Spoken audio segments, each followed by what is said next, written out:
very much, Bob. So for the next part of this morning, we're planning for about 15 or 20 minutes to just have a conversational forum where we'll try and get some additional information from the talented group that we have sitting here in front of us, and I might start by asking a few questions. First one for Tosh.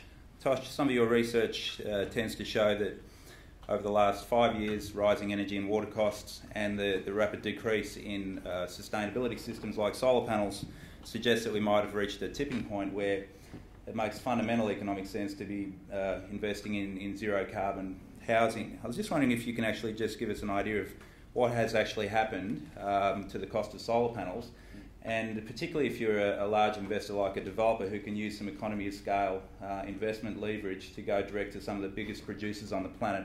What are the economics of solar? What's happened in the last 12, 24 months?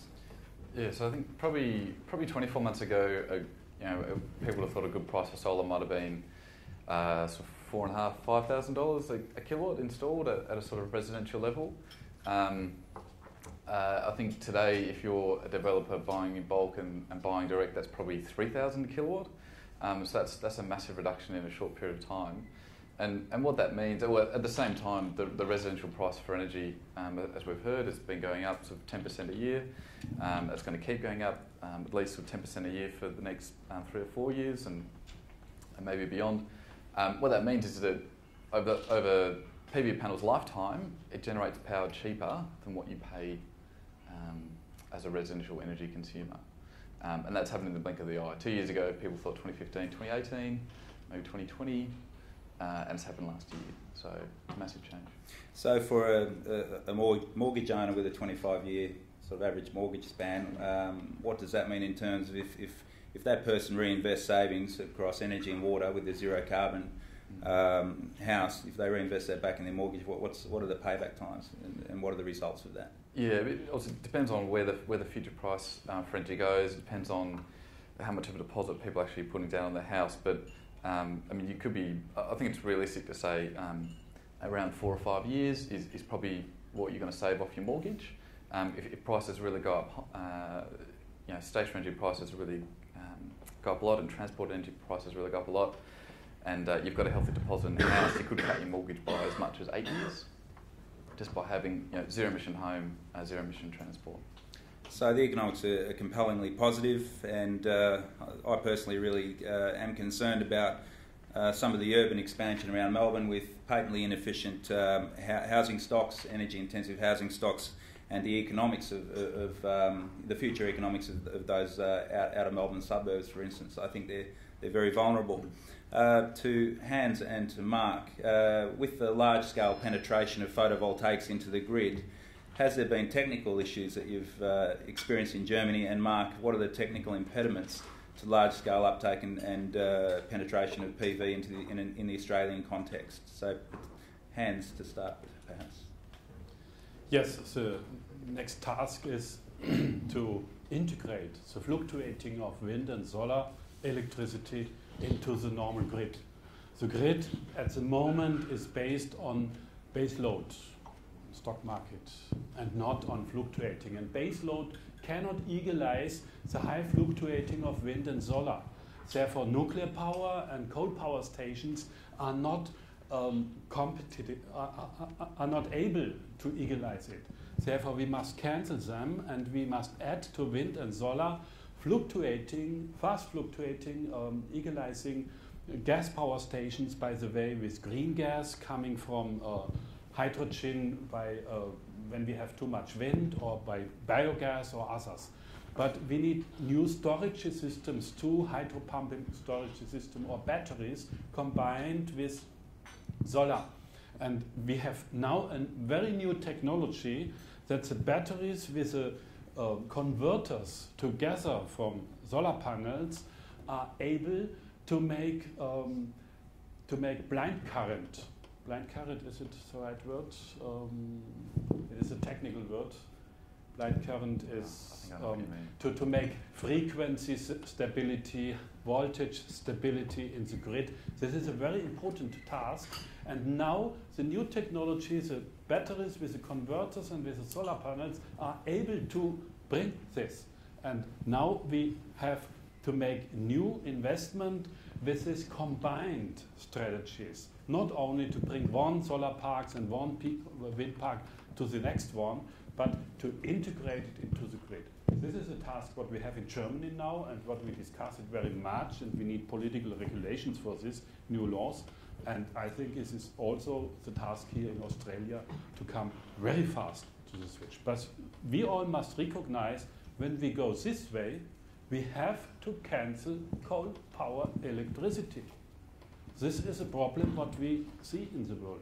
We have the first time in Germany that one big coal power station, Steag, in North Rhine-Westphalia, is one of the biggest in Germany, now announced we shut down the first coal power stations and we switch our investment to renewables because renewables are cheaper and coal power cannot equalize the fluctuation.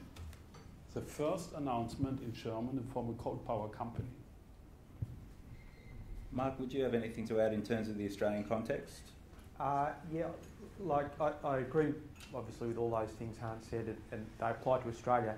That problem of filling in the fluctuations, Germany, because they have less solar resource, doesn't have the option of solar thermal power. But in Australia, because we have such a fantastic solar as a resource, we can use solar thermal power.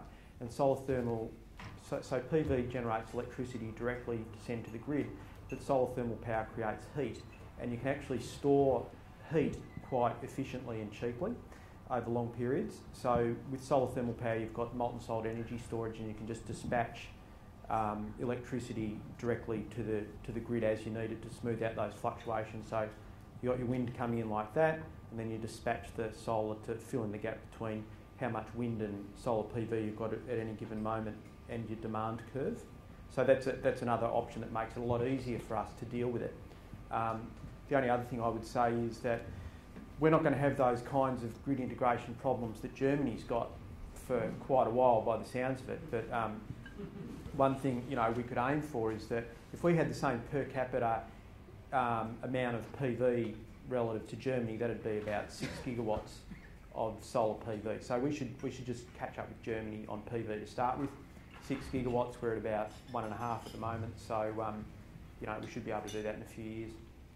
One of the criticisms of photovoltaics is that it's middle class welfare, and I see that BZE's participated in some research that shows that PV actually has the potential to reduce the requirement for peaking plants to come on in times of very high energy use, because that's when PV is doing its work in those 40-degree days. So, are there positive or negative benefits to supporting a real investment in PV? Is there any credence in the middle class welfare argument? Okay, so probably the work you're referring to is the merit order effect work we've been doing. So basically, PV when PV is producing on sun, it's about that kind of correlates fairly well with peaks, but not entirely. And so there will be some peaks after the sun's gone down. But in terms of electricity prices to consumers, because of a thing called the merit order effect, which basically means, well, electricity markets have peak price events where the price goes up enormously over a short period, and what happens is power sources that have the lowest cost to actually generate electricity go into the grid first. And so if you've got a lot of solar PV, you basically get a lot of electricity going into the grid, and that brings down those peak price events.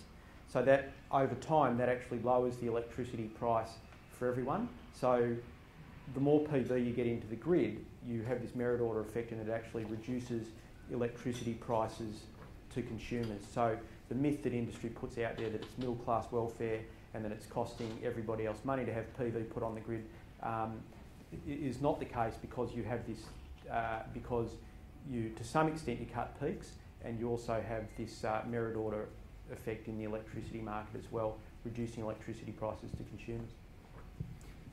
So we're here at the RACV Club. I might throw an analogy around vehicles. Tosh, you're sitting there thinking about purchasing your next vehicle. You're looking at going for a Victorian average vehicle in terms of energy efficiency, and you're looking to drive it the Victorian average kilometrage. What are the costs of doing that today with the cost of solar compared to putting sufficient panels on your rooftop to actually charge an electric vehicle from that big power station in the sky? What are the costs per kilometre to do that today? Yeah, I'm glad you asked me to have a look at this in advance, Brendan. It's a hard one to do in your head. But I've got sort of at $1.40 a litre, the cost to run an average car might be around sort of 11 cents a kilometre. So 18,000 kilometres a year, it's maybe about $2,000 a year. If you're generating your own electricity with your own PV panels, that's about 20 cents a kilowatt hour. An electric car might get 100 kilometres out of 12 kilowatt hours. So I'll save you the brain power, and that works out about 2.5 to 3 cents a kilometre, or about $450 a year. So you could be sort of $1,500 a year ahead with an electric vehicle powered off your roof. But this is only for the first 20 years. Yeah, You look yeah. after 20 years, you can run with your electric car with solar electricity coasters. With and I should say, so with $3 a litre, which is, we're going to be that and more in 20 years. But at $3 a litre, then you're saving almost $4,000 a year. Yes.